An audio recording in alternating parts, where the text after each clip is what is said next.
Experiencing no service on Consumer Cellular after activation often relates to provisioning and synchronization. Provisioning is the carrier's process of registering your SIM card, while synchronization aligns your device settings with the network. Here are initial troubleshooting steps to try. First, power cycle your device by restarting it. Then, ensure your SIM card is properly inserted. Check your device's APN settings, which should be set to CC data for Consumer Cellular to enable data service. Many issues can be resolved through Consumer Cellular's mobile app via the Refresh Network button.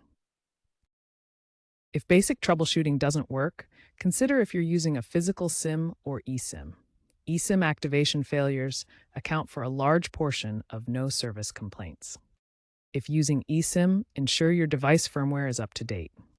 For physical SIM users, inspect the SIM for damage.